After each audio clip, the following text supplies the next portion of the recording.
Hello guys, क्या आप लोगों को एनएमआर स्पेक्ट्रा पढ़ने में, नंबर ऑफ सिग्नल्स निकालने में, सिग्नल्स क्या चीज़ हैं, कैसे है, मतलब कैसे सारा कुछ होता है, इसमें दिक्कत होती है? अगर दिक्कत होती है तो आपको मैंने पहले भी कहा था, एनएमआर का एक लेक्चर मैं ऑलरेडी निकाल चुकी हूँ और वो सारा बेसिक, अगर आप ये चाहो कि डायरेक्टली क्वेश्चन करो, कभी बात नहीं बनेगी बॉस। आप लोगों को एक एक चीज़ पढ़नी पड़ेगी और एक बार पढ़ लिया ना, मेरी वीडियोस एक बार अच्छे से पढ़ ली तो कभी नहीं भूलोगे। पता है उसका रीज़न क्या है? क्योंकि मुझे भी एनएमआर पहले नहीं आता था, मतलब जब मैंने फर्स्ट टाइम पढ़ा था ग्रेजुएशन में, तो उसके बाद मैंने खुद से उस पर मेहनत की है और एक एक चीज़ अपने तरीके से बुक्स से देख के डायरेक्टली समझ नहीं आता।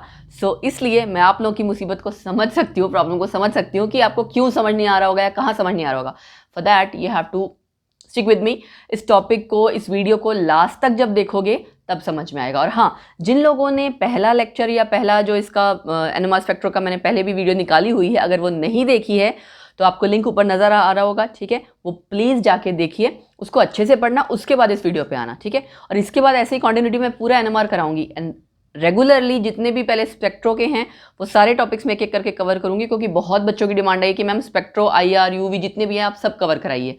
एनएमआर कर रहे हैं, एनएमआर के बाद ऐसे ही दूसरी भी करेंगे, ठीक है? चलिए, तो बिना देरी किसी देरी के शुरू करते हैं। उसको रिवाइज कर लो दोबारा से अगर आपको ऐसा लगता है, देन इस वीडियो पे आओ। तो हमने ये पढ़ लिया था उसका बेसिक स्टार्टिंग का कि आपका एनएमआर स्पेक्ट्रा है क्या एग्जैक्टली। अब बात आती है कि आपका जो पीएमआर स्पेक्ट्रम है या एनएमआर स्पेक्ट्रम, पीएमआर की फुल फॉर्म क्या है? Proton magnetic resonance, right? तो आपका जो सिग्नल आता है वो कहाँ से आता है, क्यों आता है, उसका ओरिजिन क्या है, कैसे आता है? बहुत सिंपल है। आप क्या करेंगे, जो सैंपल ट्यूब लेंगे आप, ठीक है, इसका आपको मैं जो इंस्ट्रूमेंटेशन है वो भी कराऊंगी। बहुत ज़्यादा नहीं आता है, बट अगर आपको पता नहीं होगा तो आप कोरिलेट नहीं कर पाओगे कि हम वो परफॉर्म कैसे करते हैं। जो बच्चे आगे जाके लैब में काम करते हैं ना, उन्होंने सिर्फ थ्योरी पढ़ी होती है, उनको लैब का या प्रैक्टिकल हैंड का कोई मतलब कुछ आइडिया नहीं होता है। सो फॉर दैट ऑल्सो आपको इंस्ट्रूमेंटेशन आना बहुत ज़रूरी है। स्पेशली जो बच्चे एमएससी केमिस्ट्री करेंगे या फर्दर उसमें रिसर्च करेंगे, उनको पता होना चाहिए। तो आपने क्या करना है, सैंपल जो आप लेंगे अपना सब्सटेंस, उसमें ऑब्वियसली प्रोटॉन्स होंगे तो ही उसका पीएमआर स्पेक्ट्रा आएगा, अदरवाइज नहीं आएगा, है ना? उसको आपने एक प्रॉपर मैग्नेटिक फील्ड में रखना है। उसको एक मैग्नेटिक फील्ड में आप रखेंगे जिसकी की स्ट्रेंथ कांस्टेंट होगी और जो एनर्जी या जो रेडिएशन आप उसमें से पास कराएंगे उसकी फ्रीक्वेंसी डिफरेंट होगी। इसकी हेल्प से आप सिग्नल को कैलकुलेट, आपका सिग्नल मतलब आएगा, कहने का मतलब है। किसी एक पर्टिकुलर फ्रीक्वेंसी पे जाके क्या होगा कि आपकी जो एनर्जी है वो, देखो सिग्नल कब आता है? सिग्नल किसी आपका जब दो एनर्जीज आपकी रेजोनेट कर रही होंगी या एक जैसी होंगी तभी आएगा ना सिग्नल। सपोज करो आप दो लोग बात कर रहे हैं, दो लोग बात कर रहे हैं, उनकी जब आपने देखा है कि वॉइस या जो आप बात करो बिल्कुल सिंक कर जाती है, एग्जैक्टली उतनी ही वैल्यू दोनों फ्रीक्वेंसीज की, दोनों एनर्जी की जब होगी, जब वो कंप्लीटली मैच कर जाएगा तब जाके आपका सिग्नल आएगा। मैंने आपको लास्ट टाइम बेसिक पढ़ाया था, अगर आपको ध्यान हो, प्रोटॉन फ्लिप करने का, है ना, प्रोटॉन फ्लिपिंग का। तो वही बात है, अगर आप इसकी टर्म्स में पढ़ेंगे कि एनर्जी जो आपको ज़रूरत है उतनी ही एनर्जी, अगर आपको वो जो रेडिएशन आ रही है, जब उतनी एनर्जी मिल जाएगी उस प्रोटॉन को, वो फ्लिप कर जाएगा। और जैसे ही वो फ्लिप करेगा उसी मोमेंट पे वो रेडिएशन वहाँ एब्जॉर्ब होती है और आपका फर्दर एक सिग्नल रिकॉर्ड हो जाता है, ठीक है? तो यानी सिग्नल आने का मेन रीज़न क्या है कि जो एनर्जी आप ट्रांसफ़र कर रहे हैं उसमें से, रेडियो फ्रिक्वेंसी सोर्स जो आप लेंगे ना, वहाँ से आपकी एनर्जी जब आ रही है, उसकी एनर्जी अगर उस प्रोटॉन को फ्लिप करवाने भर की हो जाएगी, ठीक है, उतनी वैल्यूज़ की हो जाएगी, प्रोटॉन फ्लिप करेगा, रेडिएशन एब्जॉर्ब होगी और उसी मोमेंट पे आपका सिग्नल आएगा। अब बात आती है कि एक्चुअल प्रैक्टिस में होता क्या है, जो आपके इंस्ट्रूमेंट्स हैं उसमें, उनको हम कहते हैं एनएमआर स्पेक्ट्रोमीटर्स या स्पेक्ट्रोफोटोमीटर्स, ठीक है? क्योंकि लाइट का यूज़ होता है, लाइट का एक पार्ट ही है ना आपका, जितने भी आप एनर्जी सोर्स यूज़ करेंगे, इस वजह से। तो एनएमआर स्पेक्ट्रोमीटर्स वो यूजुअली ऑपरेट कैसे होते हैं? रेडियो फ्रीक्वेंसी को कांस्टेंट रखा जाता है। हम क्या कर रहे थे, हमने कहा था ना, नॉर्मली हम क्या कर सकते हैं कि हमने मैग्नेटिक फील्ड स्ट्रेंथ को कांस्टेंट कर दिया, फ्रीक्वेंसी वेरी कर दी। बट एक्चुअल प्रैक्टिस में ये ज़्यादा बेनिफिशियल है कि रेडियो फ्रीक्वेंसी को आप कांस्टेंट करते हैं, मैग्नेटिक फील्ड जो है वो आप वेरी करते हैं। अभी आपको अभी पता लग जाएगा कि क्यों ये बेहतर है, ठीक है? जितने एनएमआर स्पेक्ट्रोमीटर्स होते हैं वो इसी पे बेस्ड होते हैं कि मैग्नेटिक फील्ड स्ट्रेंथ आप जो है वो बार बार चेंज करवाते हैं। रेडियो फ्रीक्वेंसी सोर्स एक आपने फिक्स कर लिया, उसकी फ्रीक्वेंसी फिक्स है, वही सेम रहेगी। चलो जी, उसके बाद क्या होता है, किसी एक पर्टिकुलर वैल्यू पे जो आपकी फील्ड स्ट्रेंथ है, जो आप मैग्नेटिक फील्ड यूज़ कर रहे हैं, उसकी किसी पर्टिकुलर वैल्यू पे जैसे ही रेडिएशन सफिशिएंट हुई कि उस प्रोटॉन को फ्लिप करें, एब्जॉर्प्शन हुई, पीएमआर सिग्नल आया। कैसा होगा वो सिग्नल? ऐसा, है ना? ये आपको एक सिंगल पीक दिख रही है, इसे हम कहते हैं पीक, ठीक है? जब बहुत वो पहाड़ जैसा बनता है ना, ऐसा, इसे कहते हैं ब्रॉड बैंड। ये होता है शार्प बैंड्स। आप बहुत जगह पढ़ोगे, इनऑर्गेनिक में भी जब पढ़ोगे आपको वहाँ पे पता लगेगा कि जैसे लेंथेनाइट्स एक्टिनाइट्स पढ़ते हैं वहाँ पे कहीं पे बैंड्स आते हैं, कहीं पे शार्प आपकी पीक्स आती हैं, तो ये आपका सिग्नल जो है ये पीक है एक्चुअली। ठीक, इस साइड आप देख सकते हैं लो फील्ड लिखा हुआ है मैंने, इस साइड लिखा है अप फील्ड। ये क्या है लो फील्ड अप फील्ड? ये जो आपने ग्राफ ड्रॉ किया है, सिग्नल जो आप रिकॉर्ड करते हैं वो कैसे रिकॉर्ड करते हैं? इंटेंसिटी ऑफ एब्जॉर्प्शन और मैग्नेटिक फील्ड स्ट्रेंथ को आपस में कोरिलेट करके एक्स और वाई कोऑर्डिनेट्स आप लेके जब आप इसके वर्सेस ग्राफ ड्रॉ करते हैं तभी आपका सिग्नल आता है। ठीक है, ये आपका चार्ट पेपर पे भी सेम ऐसे ही आएगा, क्योंकि जो आपका इंस्ट्रूमेंट होता है वो आपके डेस्कटॉप से या कंप्यूटर से या लैपटॉप किसी चीज़ से अटैच होता है, यूजुअली डेस्कटॉप से अटैच होता है, सो दैट, क्योंकि अदरवाइज सिग्नल आ रहा है आपको कैसे पता लगेगा? वो रिकॉर्ड होके अगर कहीं आपको ऑन पेपर आएगा आप तभी बता सकते हो, फाइन। तो इसीलिए वो आपका जो प्रिंट आउट निकलता है वहाँ पे आपको इसी तरह से सिग्नल्स नजर आते हैं। ठीक, ग्राफ आपने किसका किसका बनाया वो आपको पता होना चाहिए, कौन सी चीज़ आपने वाई एक्सिस ली है, कौन सी चीज़ एक्स एक्सिस, ये याद रखना चाहिए, क्योंकि ऐसा ना हो लो फील्ड अप फील्ड का मतलब क्या है? मैग्नेटिक फील्ड की बात कर रहे हैं हम कि ज़्यादा है कि कम है। ठीक है, ये तो था आपका पीएमआर सिग्नल का बेसिक कि भाई कि सिग्नल आया कैसे। ठीक है, अब मैग्नेटिक फील्ड स्ट्रेंथ आपकी जैसे जैसे आप लेफ्ट से राइट जा रहे हो इंक्रीज होगी। क्या कहा मैंने? लेफ्ट से राइट। दोबारा देख लेते हैं सो दैट कोई डाउट ना रहे। लेफ्ट से राइट, लो फील्ड अप फील्ड, अप का मतलब ज़्यादा होना। तो जब भी आपकी मैग्नेटिक फील्ड स्ट्रेंथ आप लेफ्ट से राइट साइड पे जाओगे इंक्रीज करेगी। लेफ्ट साइड पे लो फील्ड या फिर इसे डाउन फील्ड भी कहा जाता है, बहुत सी बुक्स में आपको डाउन फील्ड भी वर्ड लिखने को आया होगा, मतलब पढ़ने में आएगा। ठीक है, राइट साइड में हाई फील्ड या अप फील्ड। ठीक है, ये वर्ड्स ज़्यादा यूज़ होते हैं, डाउन फील्ड और अप फील्ड ज़्यादा यूज़ होते हैं, तो इनको आप ज़्यादा ध्यान में रखिए तो बेहतर रहेगा। अब उसके बाद आपको लगेगा कि सारे प्रोटॉन्स जितने भी मॉलिक्यूल के एक ही, मतलब जितने प्रोटॉन्स हैं किसी एक मॉलिक्यूल में जितने एच हैं, यानी कि क्या वो सब जगह एक ही जगह एब्जॉर्ब हो जाएंगे, सबको बराबर की एनर्जी चाहिए होगी? ऐसा नहीं होता। इसी के लिए मैंने मेंशन किया है कि that will absorb the radiation at exactly same magnetic field strength. तो उसके अकॉर्डिंग तो क्या होगा, जितने प्रोटॉन्स हैं सबका हमेशा सिंगल ही सिग्नल आएगा। आपका कोई भी मॉलिक्यूल आप लो, जितने उसमें प्रोटॉन है सबका सिंगल सिग्नल आ जाएगा। उससे कुछ पता तो नहीं लगेगा ना, उसका कोई यूज नहीं है ना, आपको स्ट्रक्चर पता लगेगा कंपाउंड का। क्यों? क्योंकि अगर सारे प्रोटॉन्स का एक ही सिग्नल आ रहा है, आप कैसे बता पाओगे कि 1 क्लोरोप्रोपेन है कि 2 क्लोरोप्रोपेन है ना, कि आपका H सेकेंडरी वाले कार्बन के साथ था कि प्राइमरी वाले कार्बन के साथ था। हर किसी की अपनी अलग अलग वैल्यू है। तो यूटिलिटी आपकी किसी भी टेक्निक की तब होती है जब आप अच्छे से उसका यूज करके डिफ्रेंशिएट कर सकें। और वैसे भी spectroscopy usually in identification and जो आप कह सकते हो कि डिफ्रेंशिएट, आपको दो अलग अलग मॉलिक्यूल्स में डिफ्रेंशिएट करना हो उसके लिए यूज होता है। फाइन, आइडेंटिफिकेशन का कहने का मतलब है। तो उसके लिए आपका क्या होता है, जितने भी प्रोटॉन्स हैं वो कभी भी एक ही फ्रीक्वेंसी पे, सेम फ्रीक्वेंसी पे एब्जॉर्ब नहीं करेंगे। मतलब सबको अलग अलग एनर्जी की ज़रूरत है, अलग अलग इफेक्टिव मैग्नेटिक फील्ड उनकी होगी, तो तभी उनके सबके अलग अलग सिग्नल आएंगे। मैग्नेटिक फील्ड आपका एक्स एक्सिस पे था ना, जब सब हर एक सिंगल प्रोटॉन अलग अलग फील्ड ऑब्जर्व कर रहा होगा या फील कर रहा होगा तभी उसके अलग अलग सिग्नल आएंगे। अब ये कैसे पता लगेगा कि वो सब अलग अलग मैग्नेटिक फील्ड वो करेंगे? सपोज करो हमारे आसपास पॉजिटिविटी होती है, हम पॉजिटिव फील करते हैं, पॉजिटिव एनर्जी हमारे पास। हमारे आसपास नेगेटिव एनवायरनमेंट है तो हम नेगेटिव फील करते हैं। यानी हमारे आसपास का वातावरण क्या है उससे हमारे जो मेंटल स्टेट है उस पर फर्क पड़ता है। Fine, same is the concept है। मतलब कि जो भी आप प्रोटॉन स्टडी कर रहे हैं उसका आसपास का कैसा इन्वायरमेंट है उससे भी पता लगता है। वो आपका एग्जैक्टली डिसाइड करेगा कि उसके ऊपर एक्चुअल में कितनी फील्ड स्ट्रेंथ लग रही है। So frequency at which proton absorbs depends upon the magnetic field which that proton actually feels. ठीक है, ये चीज़ याद रखिएगा, एक्चुअली फील्स मतलब एक प्रोटॉन को कितनी फ्रीक्वेंसी चाहिए जिसपे, मतलब वो मैग्नेटिक फील्ड स्ट्रेंथ जो उसकी जिसपे सिग्नल आना है उसका, वो एक्चुअली डिपेंड करेगा कि उसको वो कितना फील कर रहा है। ठीक है, कितनी मैग्नेटिक फील्ड उसके ऊपर आप ये कह सकते हो अप्लाई हो रही है। जैसे आपने देखा है ना, addition and subtraction, vector addition vector subtraction, same direction में है ऐड ऑन हो जाएगा, अपोजिट डायरेक्शन में है सब्ट्रैक्ट हो जाएगा। ऐसे ही यहाँ पे भी होता है। वेक्टर की बात नहीं है बट मैं एक जस्ट एग्जांपल ले रही हूँ कि सपोज करो किन्हीं दो प्रोटॉन्स की फील्ड ऐसी होगी जो रेजोनेट कर रही है, वो ऐड ऑन भी होगी, कहीं पे सब्ट्रैक्ट भी होगा, है ना, इन्वायरमेंट का फर्क पड़ेगा। So effective field strength is not exactly the same as that the applied magnetic field. यानी हर किसी प्रोटॉन के लिए अलग अलग मैग्नेटिक फील्ड वो ऑब्जर्व करेगा क्योंकि उसका सबका एनवायरनमेंट अलग अलग है। तो यानी जिनका एनवायरनमेंट सेम है, जिन प्रोटॉन्स का एनवायरनमेंट सेम है, उन सारों के लिए एक ही टाइप की मैग्नेटिक फील्ड वो फील करेंगे और एक ही टाइप का सिग्नल आएगा, है ना। तो इफेक्टिव मैग्नेटिक फील्ड आपका किस पे डिपेंड करेगा, मैंने आपको बता दिया उसके लोकल एनवायरनमेंट पे, कि उनके आसपास जितने भी प्रोटॉन्स हैं, बाकी सारे एलिमेंट्स की बात नहीं कर रही मैं, ऐसा नहीं कि मैं कार्बन क्लोरीन या बाकी सबकी बात करूँ, नहीं, जितने आसपास उसके प्रोटॉन्स हैं, H हाइड्रोजन एटम्स, वो कहाँ कहाँ लोकेटेड हैं, इलेक्ट्रॉन डेंसिटी से, ऑब्वियसली बात है इलेक्ट्रॉन डेंसिटी की बात है ना, हम फील्ड स्ट्रेंथ की बात कर रहे हैं, इलेक्ट्रॉनिक चार्ज की बात आएगी ही आएगी, तो electron density around that proton and the presence of other protons in its neighbourhood, कि उसके आसपास जितने प्रोटॉन्स हैं, किसकी कितनी इलेक्ट्रॉन डेंसिटी है, उससे डिसाइड होगा, ठीक है।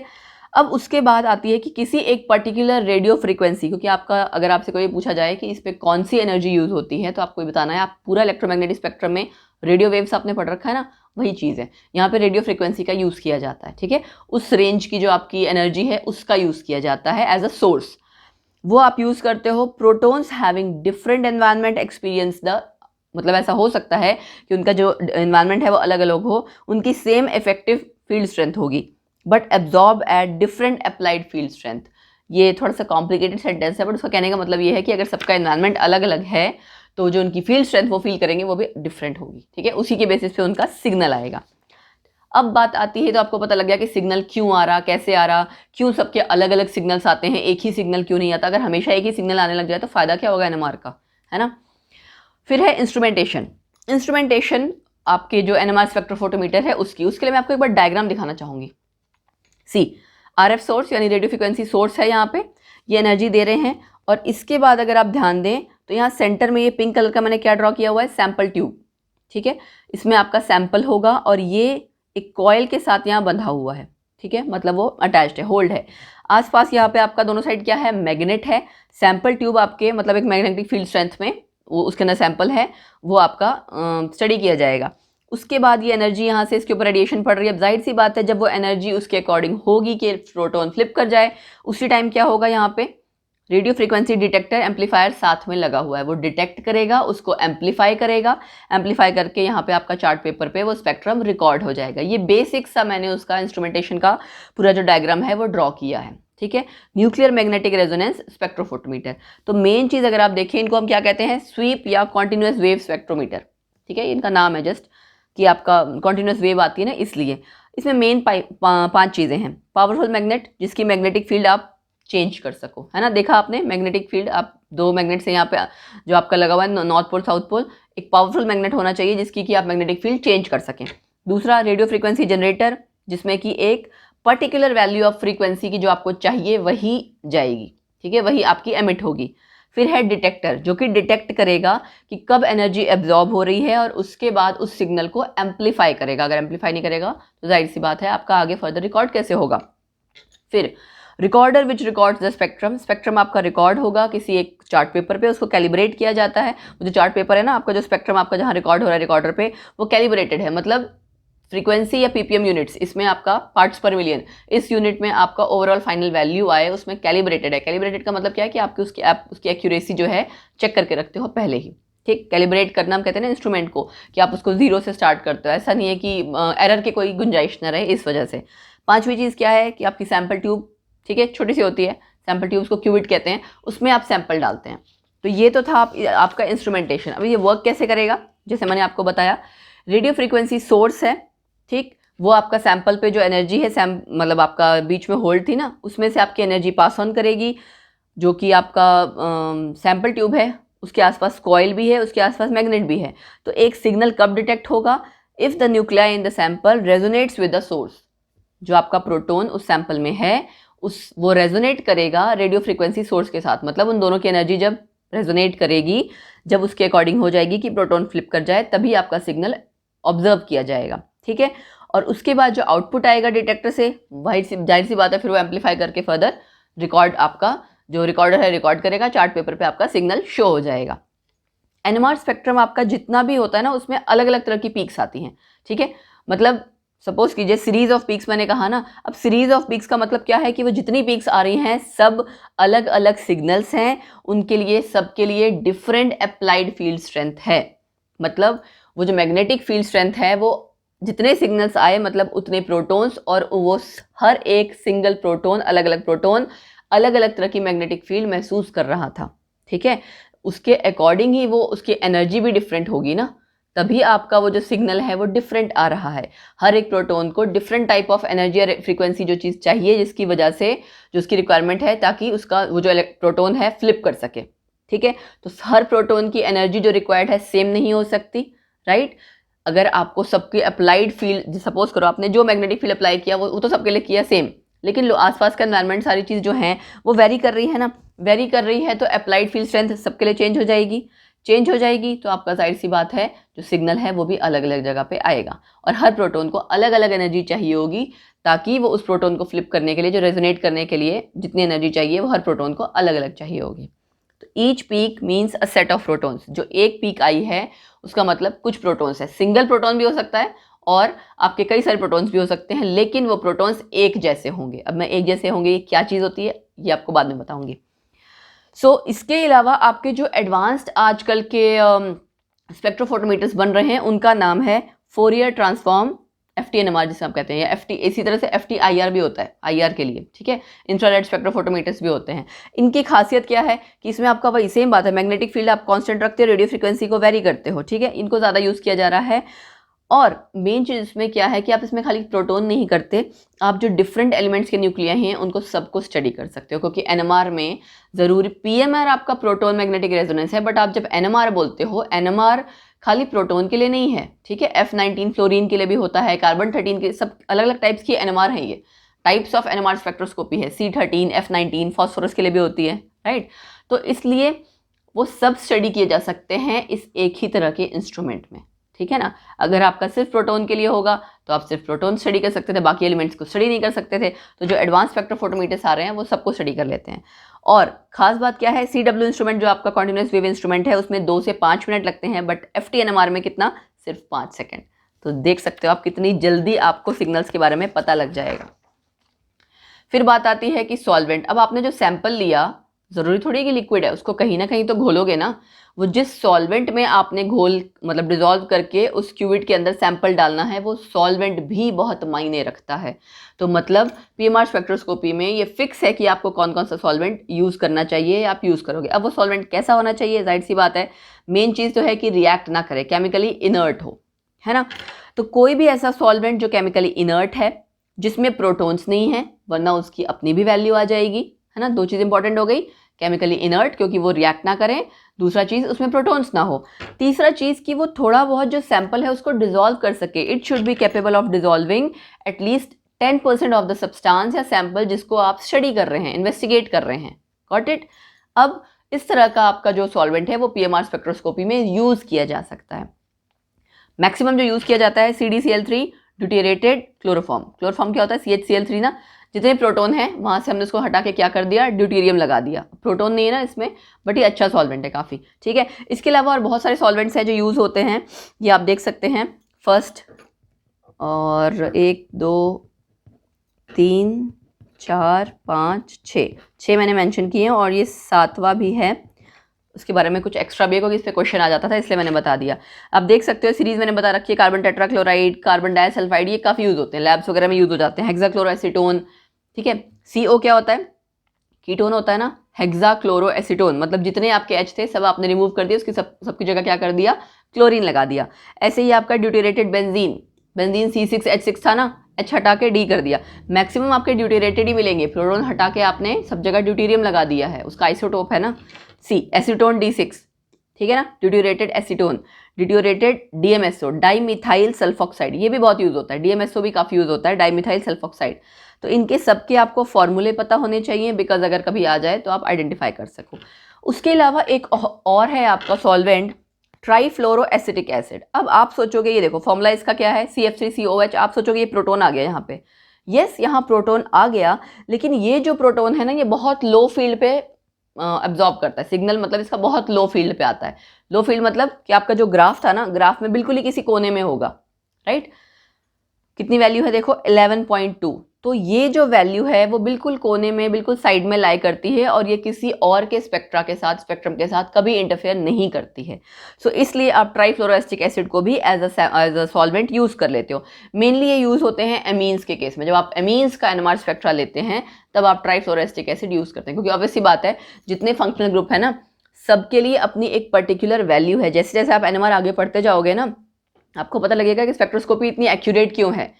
जैसे आईआर के अलग अलग सिग्नल्स आते हैं, एनएमआर के अलग सिग्नल्स आएंगे, तो हर किसी जो पर्टिकुलर फंक्शनल ग्रुप है उसके लिए एक पर्टिकुलर वैल्यू है कि इस तरह का अगर प्रोटोन होगा कि इसके आसपास कीटोन है, इसके आसपास एल्डिहाइड है, तो इसकी इतनी वैल्यू आएगी, इस रेंज में वैल्यू आएगी।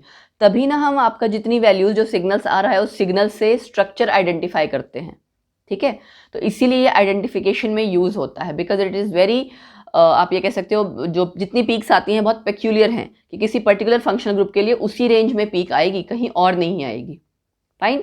हाँ, कभी कभार प्रॉब्लम आती है कि आपके आसपास के एनवायरनमेंट से बहुत सारी चीज़ें वेरी करती हैं, बट फिर वो रिसर्च की बात आ जाती है कि आप धीरे धीरे जितना ज़्यादा सीखते हैं। बट अगर थ्योरेटिकल वे में अगर आप बात करें तो सबकी अपनी अलग अलग एक रेंज है, वैल्यूज़ हैं, वहाँ से आपको पता लग जाता है कि कौन सा आपका कंपाउंड है, ऑर्गेनिक कंपाउंड, उसका क्या स्ट्रक्चर है, वो सब आप आइडेंटिफाई कर लेते हैं।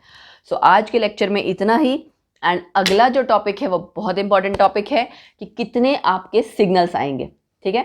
तो अगला टॉपिक, पहले तो ऑब्वियसली बात है ये टॉपिक आपको पढ़ना है, इसके पहले जो एक लेक्चर है वो भी पढ़ना है। ये दोनों जब आप पढ़ लेंगे तब आपको अगला लेक्चर समझ में आएगा। That is really really very important, क्योंकि एनएमआर एक ऐसा टॉपिक है जो कैसा मर्जी एग्जाम हो, केमिस्ट्री रिलेटेड कैसा मर्जी एग्जाम हो, उसमें सब में आता है, ठीक है। सो इट मीन्स अगर आप इसमें, और है बहुत सिंपल, डरते हैं लोग, ऐसे हवा बना के रखा होता है स्पेक्ट्रोमीटर का, स्पेक्ट्रोस्कोपी का, बट इट्स नॉट दैट हवा। आप इसको पढ़ लोगे तो बहुत इंटरेस्टिंग है। और एक बार अगर आपको इंटरेस्ट आ गया ना कि कौन सा मॉलिक्यूल है, आइडेंटिफाई करते हैं, तो मतलब मज़ा आएगा, ठीक है ना। एंड सच बता रही हूँ, ट्रस्ट मी, मुझे भी डर लगता था, बट मैंने जब खुद से सॉल्व किया एंड आई थॉट कि मैं वैसे ही उसी तरीके से आप लोगों को भी बताऊंगी, उसी तरीके से मैं एक एक क्वेश्चन आपको खुद सॉल्व करके बताऊंगी कि कितने नंबर ऑफ सिग्नल्स इसमें से आ रहे हैं, क्यों आ रहे हैं, कैसे आ रहे हैं, स्ट्रक्चर को पूरा आइडेंटिफाई करना, कंपाउंड को आइडेंटिफाई करना। लेकिन यार उसके लिए आपको एक काम करना पड़ेगा, रेगुलर मेरे साथ बने रहना पड़ेगा। पहली वीडियो, सेकंड वीडियो, कंटिन्यूटी में पूरी सीरीज जो है वो देखनी पड़ेगी। अगर आप सोचो बीच में से देखो समझ में आ जाए, बात नहीं बनेगी बॉस। पिक्चर बीच में से देखते तो समझ में आती है, हाँ बॉलीवुड की बात नहीं, अब तो खैर बॉलीवुड का लेवल बढ़ गया है, बट हाँ हॉलीवुड की पिक्चर बीच में से देखो समझ में आएगी, नहीं आएगी ना, वही बात है। एनएमआर इज दैट टॉपिक जो बहुत इंटरेस्टिंग है, बट आपको स्टार्टिंग से लेकर लास्ट तक पढ़ना पड़ेगा। एंड कॉमेंट सेक्शन में आपको मुझे बताना है कि यस, स्पेक्ट्रोस्कोपी कैसे बहुत सारे टॉपिक्स हैं, बहुत सारे ट्रिक्स हैं, वो आप वीडियोस की फॉर्म में चाहते हैं या लाइव चाहते हो, आप क्या चाहते हो कि मैं उनको लाइव आपको पढ़ाऊं क्वेश्चन सॉल्व करके, या वीडियोस की फॉर्म में निकालूं, आप बाद में देख लेंगे। जैसा भी हो आप प्लीज़ मुझे कमेंट सेक्शन में बताइए। और जैसे बाकी बच्चे मैसेजेस कर रहे हैं, मतलब बहुत से स्टूडेंट्स ने कहा हुआ जो मेरे को मतलब जिनको मैं पढ़ाती हूँ ऑब्वियसली ऑफलाइन, उनकी नहीं बात कर रही मैं, और बच्चों की भी बात कर रही हूँ जो मुझसे सोशल मीडिया के थ्रू ही कनेक्टेड हैं। वो कहीं ना कभी एफबी पेज पे जो हमारा हमने नंबर डाल रखा है वहाँ पे कांटेक्ट कर लेते हैं, व्हाट्सएप वाला, ठीक है, या आपका एफबी पेज जो है वहाँ आप डायरेक्टली मैसेज कर सकते हो, कांटेक्ट कर सकते हो। इंस्टा हैंडल्स है हमारे, वहाँ सब जगह वो लोग रेगुलरली कांटेक्ट करते हैं, बताते हैं कि मैम इस टॉपिक पे वीडियो बनाइए। और मैं आप लोगों के लिए रेगुलरली, अब आपने देख लिया होगा, क्विज लेके आती हूँ। वेडनेसडे को केमिस्ट्री क्विज, केमिस्ट्री रिलेटेड ही हमने रखा है वेडनेसडे वाला जो आपका स्लॉट है ना। टाइमिंग बच्चे पूछ रहे थे, हमेशा 8:30 होगा, ठीक है। हाँ कभी कभार चेंज हुआ तो ऑब्वियसली आपको पता लग जाएगा, उसके लिए आप सब्सक्राइब करके रखें, बेल आइकन प्रेस करके रखना, और बेल आइकन प्रेस करने के साथ साथ ऑल नोटिफिकेशंस पे क्लिक करना, क्योंकि अब भाई बरसात होने वाली है वीडियो की भी और क्विज की, लाइव स्ट्रीम्स की, तो उसके लिए आपको लगातार बने रहना पड़ेगा। मेंटल एबिलिटी के क्विजेज, क्विज कह सकते हो, या लाइव स्ट्रीम्स में बहुत सारे क्वेश्चन सॉल्व करने वाले हैं, और मेंटल एबिलिटी हर पेपर में आता है, तो आओ रेगुलरली सॉल्व करो। सैटरडे को मेंटल एबिलिटी, संडे को आपका मस्ती सेशन है, उसमें कभी कभार हम बॉलीवुड क्विज रखेंगे, गेस्ट द पर्सनैलिटी है, कुछ ना कुछ इस तरह का तड़क मड़क टाइप वाला, ठीक है। बहुत एक्साइट हो गई देखो, इसलिए मेरा हाथ इस पे लग गया, बट एनीवेज, तो या फिर कभी कभार ऐसा हो सकता है कुछ थोड़ा डिफरेंट हटके। तो ये मैंने आपको पूरा एक शेड्यूल टाइप बता दिया है, अब फॉलो करना आपकी बारी है। मैं अपना काम कर रही हूँ, अब आप अपना काम कीजिए। एक काम और करो, hit the like button and do share it with your friends also, क्योंकि एनएमआर बहुत बच्चों को टफ लगती है, बट मैं चाहती हूँ यार प्लीज़ ये वीडियो हर बच्चे तक पहुँचे कि वो एनएमआर को अच्छे से समझ सकें, और वो ऐसे ही आगे किसी और को समझा सकें, है ना। अपने फ्रेंड सर्कल को ऐसी तरह समझाते जाओगे, आगे आगे शेयर करते जाओगे, वो सिंपल हो जाएगा यार टॉपिक, है ना। Keep it simple, why to complicate it. Okay, so मिलते हैं नेक्स्ट लेक्चर में। Keep unrolling the mystery of chemistry with myself Florica at our channel Chemophilus Florica. Bye bye, take care.